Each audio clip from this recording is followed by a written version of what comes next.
So this is Hell's Kitchen, where they send a bunch of line cooks and aspiring chefs to go make food for Gordon Ramsay, and because they're just average line cooks, he's berating them, and screaming at them, and yelling them that they're not like living up to his like Michelin star standards, and basically they're hammering the scallops. He throws them away.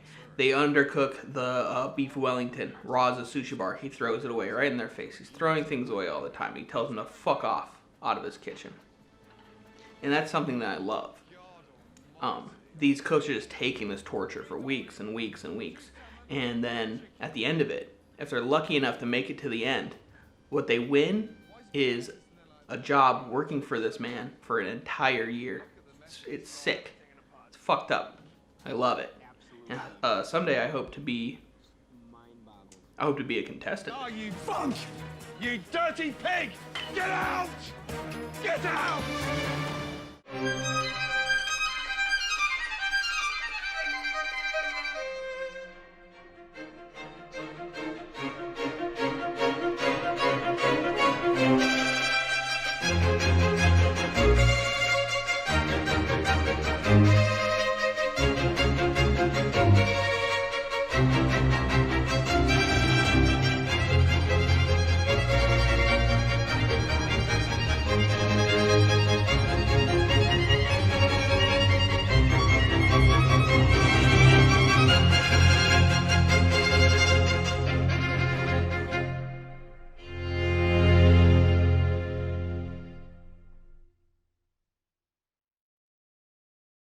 Food for me is about change.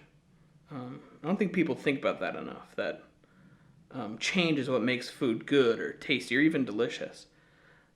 For example, if I put down a plate in front of you and on that plate was just a raw potato, you'd think, this is a bad chef, or this is a bad cook, or I can't eat a raw potato. I've never eaten a raw potato. I don't want to do that. But let's think about that same plate. I take that same plate, but the night before I've gone to the store. I've gotten a bag of my famous frozen potato crowns. I bring them home and I leave them out overnight. Okay, that makes them soft enough to mush up the next day. Now the next morning comes. I'm adding my signature spice blend to these mushed up potatoes. What do? I put them in the microwave for 10 minutes. That's right. And I pull them out. And then they're done, right? No, not even close. You have to add my punishment sauce. My Punisher sauce goes right on top. And then I put that plate down in front of you with a heaping pile of my mushed potatoes. My famous mushed potatoes. My mushed potatoes. And I walk away.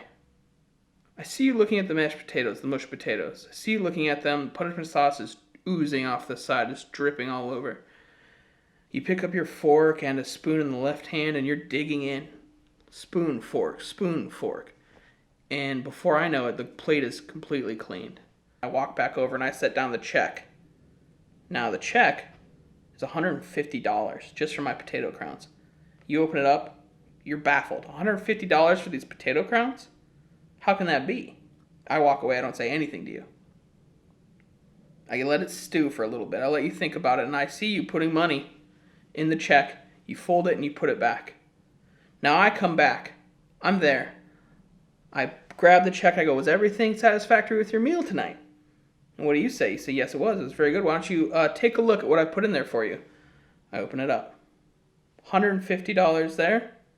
Thank you very much. You paid full price. And then, over here, another $150. Not only did you pay the $150 for the potato crowns, you paid me another $150 on top of that. And you say, it's $300. Keep the change. And I say, it all comes back around. This food is about change. To anyone out there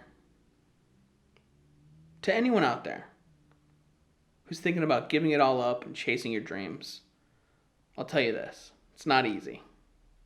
It's not easy to look up in the night sky, pull down a star, right? No one wants to see you succeed like you want to see yourself succeed. And there's going to be haters and naysayers all along the journey, and they're going to ask, why did you spend the rest of our life savings on an election bet? They're going to say, It's not even about who you bet on, even though that part's fucked up too. It's about the fact that you went behind your wife's back and you spent thousands of dollars on an election bet from your joint bank account, even though most of the money in there is technically hers anyway. That's what they're going to say. They're not going to know why I did it. I don't know why I did it. But to them, I say this. I'm living rent-free in my niece's apartment while she has moved in with her fiance, and I'm just waiting out the rest of her sublease rent-free. What's better than free rent?